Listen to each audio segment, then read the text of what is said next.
Chiqib ketdim bu hayotdan. O'zimni o'ldiraman. Sen tupoymisan? Birinchidan bitta qiz deb o'zingni o'zing o'ldirishing yaxshi emas. Shamimasi menga hayot qiziq emas. Ikkinchidan odam o'zini o'zi bunaqa osmaydi. Salla ham ezvordilaring. O'rtoq to'xtagin. O'rtoq, men hozir maskamiyadan sakrab o'zimni o'ldiraman. Maskamiyadan sakrab o'zini o'ldirmoqchi ekan. O'zini o'ldirmoqchi ekan? O'zini o'zi o'ldirmoqchi? Shok xabar, maktab o'quvchisi Kamilov Aziz o'zini o'zi skameykadan sakrab o'ldirmoqchi. Vohima qilma, o'zi bitta qiz ekan. Sizda nechta? Ikkitami sizda? Ha? Kororchi, men o'zimni o'ldiraman. To'xting! Shoshib qo'lini ko'tarib, qo'lida qizil dasta guli chiroyli kiyingan qiz edi.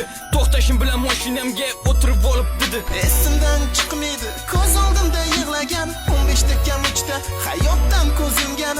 Nimagadir o'sha vaqtda kayfiyatim bo'lmaydi. Nima uchun sevishganlar baxtli bo'lolmaydi? Voy! Yapıyor mujik. Siz noto'g'ri tushundingiz. Direktor meni yigitim emas, ular meni adam. Adasi? Noz bormi? Adasi? Yo'qmi Noz? Sen shunda ading bilan men o'zimni o'ldiraman. To'xta. Men sanada emasman. Men sanada eman. Yo'q. Aslida men sanada eman. Adi?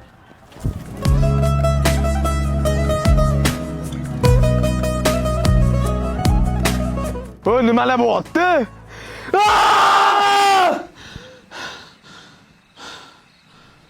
Tushmagan u.